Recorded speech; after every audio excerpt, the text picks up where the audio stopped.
Friends chicken చెప్పాను కదా, bowl తీసుకున్నాను, గ్యాస్ పైన మెంటించాను. కడాయిలో అయితే ఫస్ట్ ఆయిల్ పోసుకొని తర్వాత ఆనియన్స్ వేసాను. ఆనియన్స్ వేసి బాగా కలిపాను. సో తర్వాత మీకు చెప్పినట్టుగా పసుపు అయితే వేసేసాను. అండ్ తర్వాత పసుపు ఏమైందంటే నేను చూసుకోలేదు, బాక్స్లో లేదు. బాక్స్లో లేకపోతే పక్కనే ప్యాకెట్లో పెట్టిందనమాట మమ్మీ. సో ప్యాకెట్లోది కట్ చేసేసి ఇంకా డబ్బాలో సేమ్ మన ఎల్లో డబ్బాలో వేసేసాను. అండ్ తర్వాత మళ్ళీ కొంచెం ఉంటే చెత్త డబ్బాలో వేసేసాను ప్యాకెట్ మొత్తాన్ని. ఇంకా లాస్ట్కి అయితే పసుపు వేసేసాను. పసుపు వేసి కూడా కొంచెం కలిపాను. బాగా వేగాలి కాబట్టి కలుపుతూనే ఉన్నాను వాటిని. సో కలిపాక మళ్ళీ ఏం చేయాలని చెప్పి ఆలోచిస్తున్నాను, చాలా రోజుల తర్వాత ఉన్నాను కదా. సో నెక్స్ట్ ఈజీగా కంపల్సరీ అల్లం బాక్స్ తీసుకున్నాను. అల్లం బాక్స్ కనిపించింది నాకు వంట దగ్గర కుకింగ్ చేసేటప్పుడు.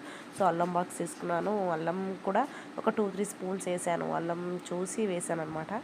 సో అల్లం కూడా మిక్స్ చేసాను. బాగా బాగా మిక్స్ అయ్యేటట్టు మిక్స్ చేసేసాను అనమాట. ఆనియన్స్లో పసుపు కలిసిపోయిన తర్వాత అల్లం కూడా వేసేసాను. అల్లం కూడా కరిగిపోవాలని బాగా అంటే అది గెంటతో అయితే కలిపేసాను. తర్వాత మళ్ళీ చికెన్ వేసేసాను. మనం కడిగి పక్కన పెట్టిన చికెన్ ఉంది కదా, ఆ చికెన్ కూడా వేసేసి బాగా కలిపాను అనమాట. అటు మిక్స్ చేశాను. సో అందులో కలిసిపోవాలి, ఎక్కడ అంటుకుంటాయని భయమైంది, కానీ బాగానే కలిసిపోయింది. మంట అయితే కొంచెం తగ్గించి పెట్టాను, మరీ ఫస్ట్లో పెట్టినట్టు ఎక్కువ పెట్టలేదు, కొంచెం తగ్గించాను, మళ్ళీ పెంచేసాను. తర్వాత ఏం చేయాలా అని చెప్పి ఆలోచిస్తూ ఉన్నాను.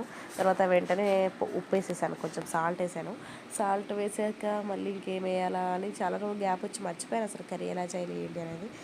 సాల్ట్ వేసేసాను. సాల్ట్ అయితే తక్కువ వేసేసాను, మరి ఎక్కువ వేస్తే మళ్ళీ తర్వాత తక్కువ చేసుకోవడానికి కష్టమైంది. తక్కువ ఉంటే మళ్ళీ తర్వాత ఎక్కువైనా చేసుకోవచ్చు అని చెప్పి అనుకున్నాను.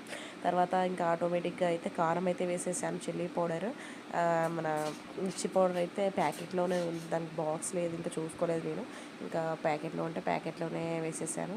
నాకు బాగా నా కర్రీ అనేది రెడ్గా కనపడాలన్నమాట. కర్రీ రెడ్డిష్గా కనిపిస్తేనే నేను తింటానమాట. సో ఇంకా కారం చల్లాకైతే నోరు ఊరుతుంది నాకు, ఎప్పుడు తినాలా అని చెప్పి. కానీ చూస్తున్నాను, ముక్క అయితే ఉడకాలి కదా, నాన్ వెజ్ కదా, కొంచెం టైం పడుతుంది ఉడకాలి అంటే. బాగా మెత్తగా ఉడకాలంటే టైం పడుతుంది కదా. సో నేను కూడా చూస్తూ ఉన్నాను ఇంకెప్పుడైతుందా అని చెప్పి. కానీ అలాగే అది కారం వేసేసి అలాగే కలుపుతూ ఉంటుంటే మొత్తం గంట కంటిపోద్దని చెప్పి కాస్తంత ఒక 2 గ్లాసెస్ ఆఫ్ వాటర్ అయితే పోసాను. సో నెక్స్ట్ అలా కలిపేసి ఇంకా మూత పెట్టి బయట అక్కడ ఇంకా యువతల రూమ్లో ఏమైనా పనులు చూస్తుందని చెప్పి యువతల రూమ్కి వచ్చాను. కానీ అవతల రూమ్కి వెళ్ళేసరికి కర్రీ అయితే ఉడికింది, చాలా బాగా ఉడుకుతుంది. మంట అయితే పెద్దగానే పెట్టేసి ఇంకా దాని మీద మూత పెట్టి చేశాను. చాలా బాగా అయితే చికెన్ అయితే ఈరోజు బాగా పక్కనే అన్నం కూడా రెడీగా పెట్టేసుకున్నాను, ఎప్పుడు